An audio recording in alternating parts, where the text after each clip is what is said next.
David Faustino. Hello, this is Andrew Chalmers, the writer and doctor in Doctor Who Dark Journey. This is Dr. Steve-O. Everybody, this is the Governator. This is Inspector Gadget. Hey, what's cracking, y'all? It's your boy J-Rock. Good evening, folks. This is James DeBell. This is Jeremy Taggart. This is Kim Possible. I'm Chris Holden-Lee. Hey, this is Pat Mastroianni from Degrassi. This is the evil Dr. Bad Vibes. Again, this is Messy Bear. And this is more from X-Men. Hey, this is Andrew Gustess. This is Sean Gunn. Hi, this is Robert Carradine. It's Tammy Stronach from The Neverending Story. Hey, it's Zach Callison. Hey, I'm DJ Jenny Rob. And I'm Neil Young. I'm Commander Shepard. Ralph Garman here. You're listening to Droids Canada. You've made an excellent choice. You have chosen wisely. Warning. Listener discretion is advised. Hello. A new way to make energy, fusion power. And I say, we've got to stop lighting things on fire for power, like cavemen, we're killing ourselves. And I spend my whole life, and I failed in middle age. And then I meet this alien dude who says, oh, I'll give you fusion. That's easy. You just got to keep me alive long enough so I can get back to my ship and I'll give you all that data. Unfortunately, what I eat is teenagers. So you got to get one a year or I'm going to die and you'll never get your information. And what do you say? And I asked the journalist, so what would you do? If someone gave you that choice, would you let the human race die so that you could go to your grave with a clear conscience? And they paused, just like you guys are pausing. And so Victor is saying, you may call me a villain. That's okay. You can spit on my grave, but I'm going to save you.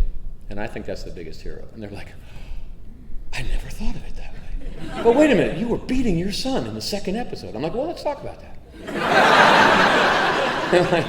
My son has 172 IQ and he's getting C's in high school. At what point do you stop saying, good job, son?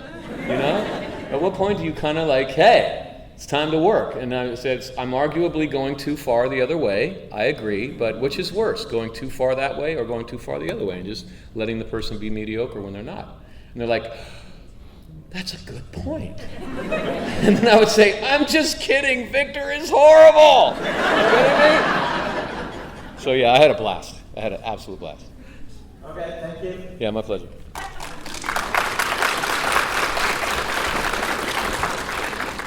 We have the next question. Hi, my question is about Buffy. Yeah. What drew you to audition for the role of Spike, and what was your favorite thing about playing that character? What was the first part of the question? Oh, what drew you to audition to the role of Spike originally, and why? What did you love about playing that character most? What was my audition like? Money.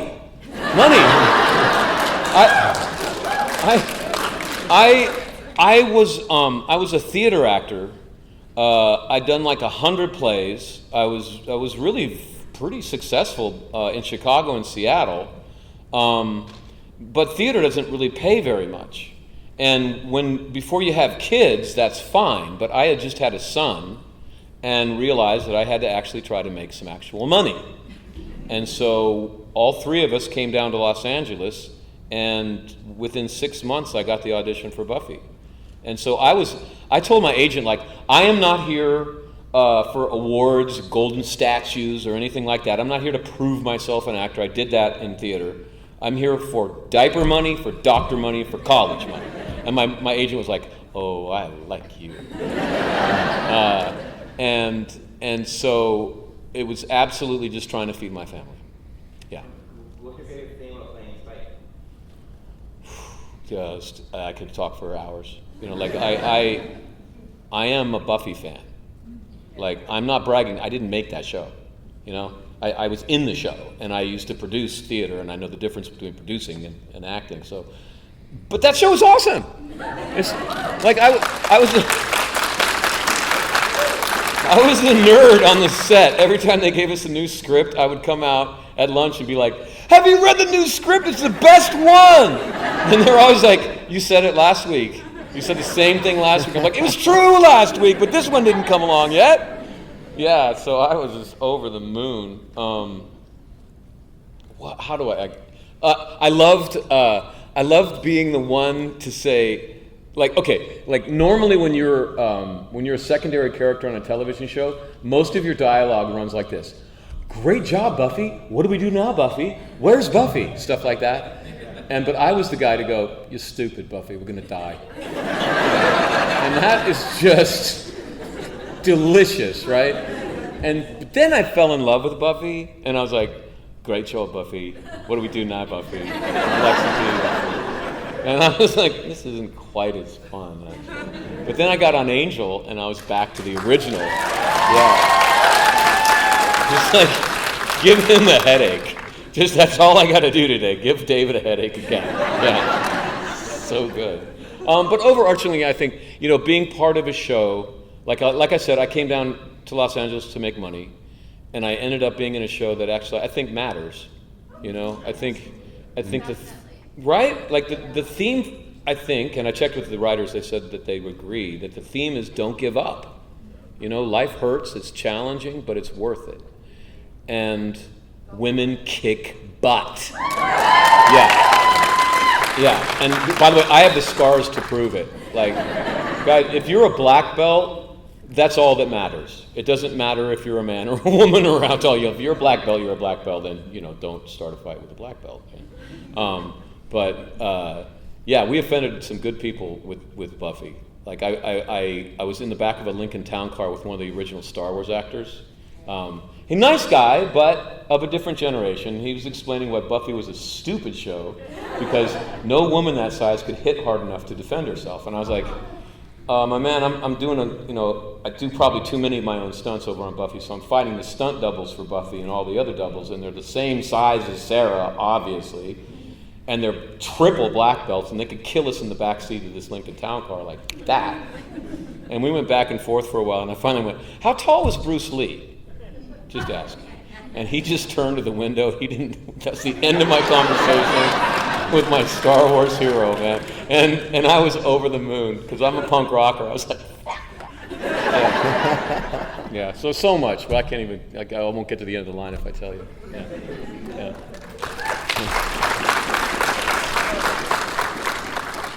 Do you still keep in touch with any of the cast members from Buffy the Vampire Slayer? That is one of the great things about conventions, is we see each other quite regularly.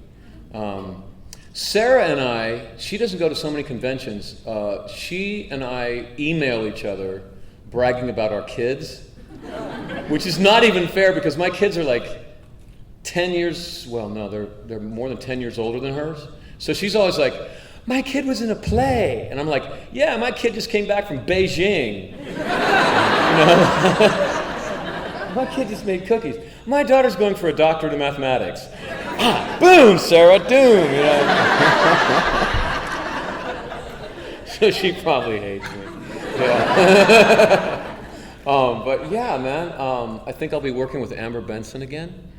One of my favorite experiences was doing a movie that she wrote and directed and starred in and produced, and it was an absolutely fabulous experience. I think I got one of my best performances out of that little movie, actually. She was so smart. Just the way she produced. She didn't have a lot of money, but she spent it like a genius. God, what else? I haven't seen Tony for a while, because he's in the UK. But I mean, like, I see a lot of them quite often. Yeah. And just as a follow-up question, how are things when you were working on Buffy? Did the cast get along and all that? It was. I feel like I've been to war with those people. I'm not a soldier, so I hope I don't offend anybody who is or was.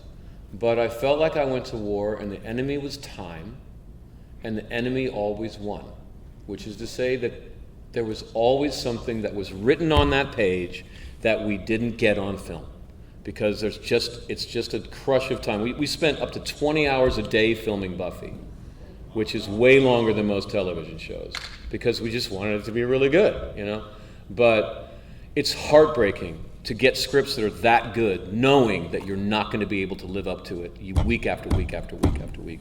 And you get tired when you're working 20-hour days. Like, we start at 4:30 in the morning on Monday, we get out when the sun comes up Saturday morning, and then you do that for 9 months, and you get a little cranky, I'll be honest. So I've seen the best and the worst in all of them, and they've seen the best and the worst in me, and so consequently I love them all deeply. and I know who they are, and they know who I am. And I'm not going to say any more than that, because just like a soldier, I'm like, I'm not sure if you'd understand, you know what I mean? But they're all good human beings, and none of them are perfect, and I love them all. Thank you very much. Yeah, no pleasure. Yes, we met Mike. Hi. Hey, bud. We met yesterday. Cool. You're the coolest guy. And then first, I got two things to say. One, you're a bloody puppet. No, I'm not. You're a bloody puppet. I had to. I'm trying. Okay, but in all seriousness, oh yeah,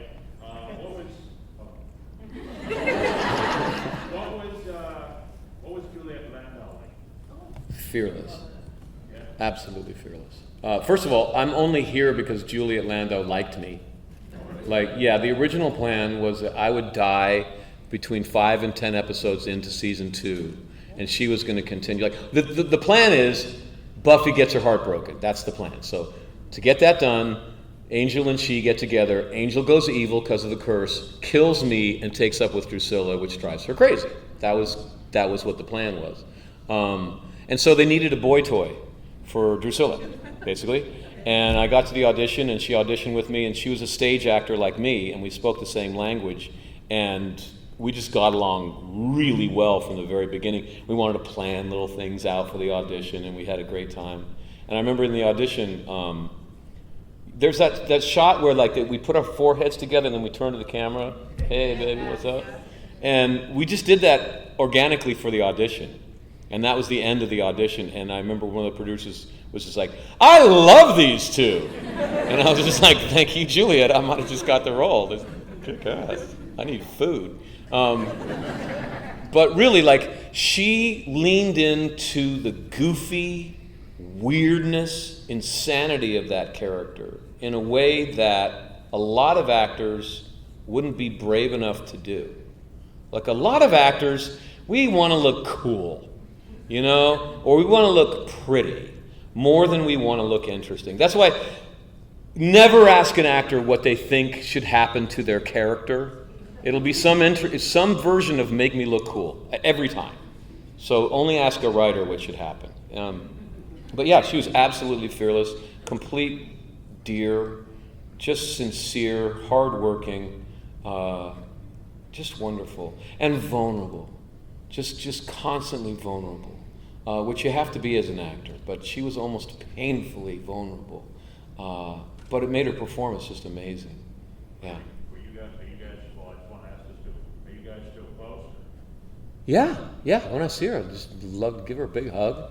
We got along. We were such good friends filming that my girlfriend got jealous. And when nothing ever happened, I don't date people that I'm working with because normally if you date someone and you break up, you get to never see them again. But if you're filming with them, you might have to kiss them. You never know. So nothing ever happened, but we were very good friends. And my girlfriend got really jealous, and she told me that she had a crush on David Boreanaz. Right? So but that worked because when you watch Spike, he hates Angel. And it was real. I hate you. And David was nice to me from the very beginning. He's a great guy. We get along great. He was like the person to show me where the bathrooms were on the set. He was great. He showed me the ropes because I was new to Hollywood. So he was kind to me from day one. But I was a little bit, he's too tall. Yeah, my pleasure.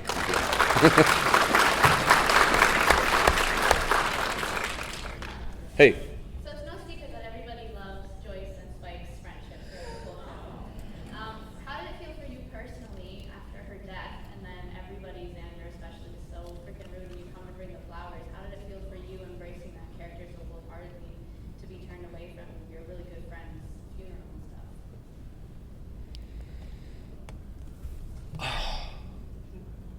Well, I guess heartbreaking, it's kind of dual, actually, because Buffy is a show about outsiders, people who are not accepted by the wider group. And it's for anyone who felt like they were an outsider in high school, which is pretty much the population of the planet, let's be honest. You know, except for those few 5 people at the top that we all hated. You know? But Spike was that outsider group, the Scooby Gang, they rejected Spike. So I was like the uber outsider. So, like, Spike is feeling absolutely torn and heartbroken and horrible. The actor James is like, oh, kick ass. You know, when they were dumping on me, when they were kicking me out and treating me horribly, I was just like, this is too good. You know, like, you are creating the uber outsider here, guys. I don't know if you realize it, but I'm like, this is the best place to be in the show, frankly. Yeah, but that's the thing, you know. At some point, and this happens in a lot of movies that has a young character that has to become a hero. At some point, the parents have to be taken out of the story. Otherwise, you can't really have a hero's journey, and you can't have that moment when the hero is all alone on the mountaintop and the wind is blowing and they might get blown off and all of that stuff. The mom's not there to be like, well, honey, watch out, you know. So Joyce kind of had to die. Sorry, but you know, but I guess it's weird because Spike sounds so weird, but Spike felt safe around Joyce, and he was really, really sad to lose that. Yeah, my pleasure. Spike! Hello, Spike. I'm doing Drusilla now.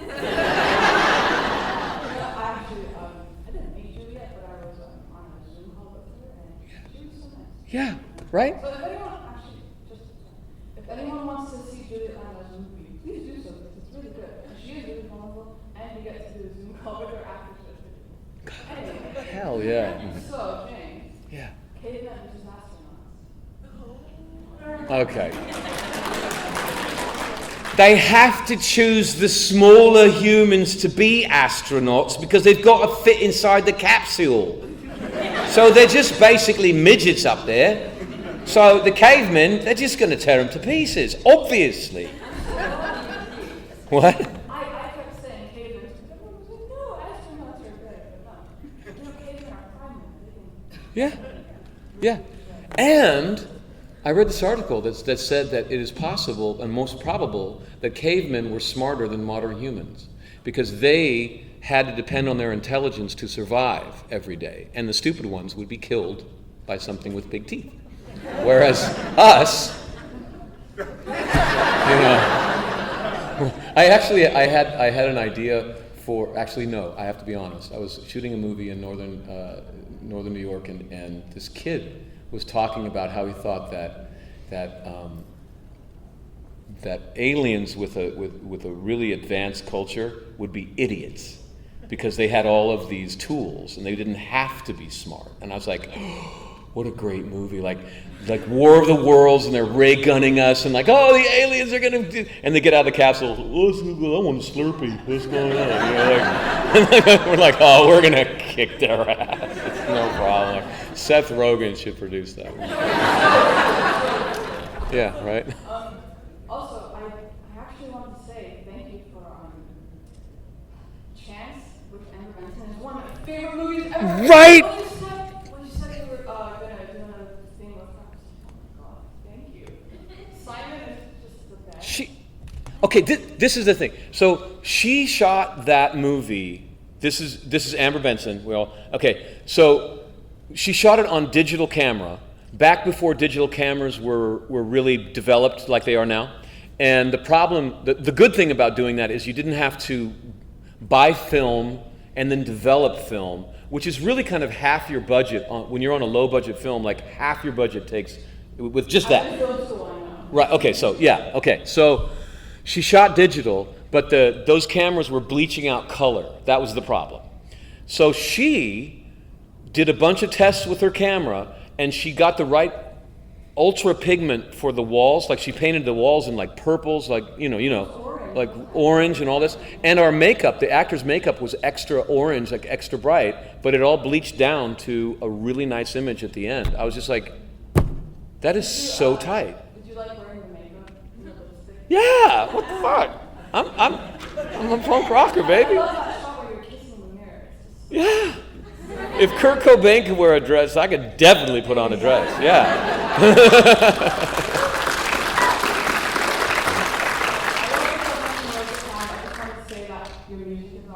Thank you. Also, do you miss doing theater? Do I what? Do you miss doing theater? So bad.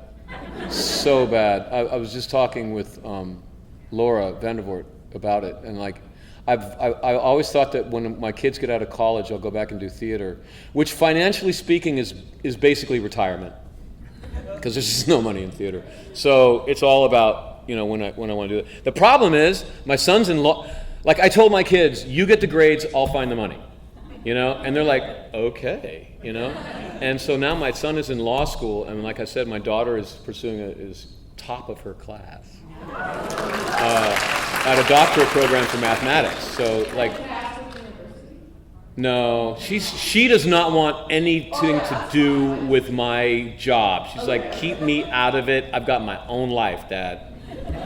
I'm probably going to get in trouble for just saying what I did. I'm a father. I'm proud. You know, I keep telling her that. It just comes out. So they're still in college. Like, I thought I was just going to buy them a bachelor's, but they were like, no.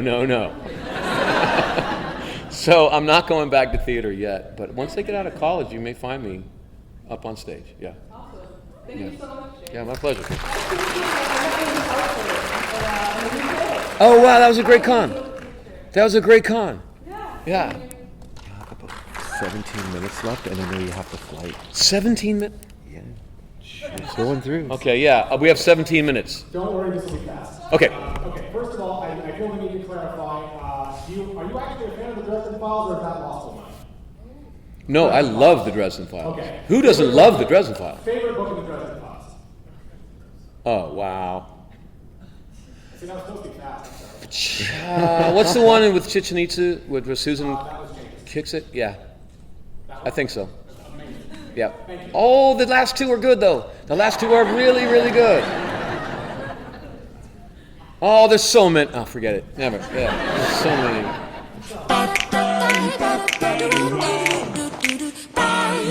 Fucking bullshit! Fucking bullshit! Fucking bullshit! Fucking bullshit!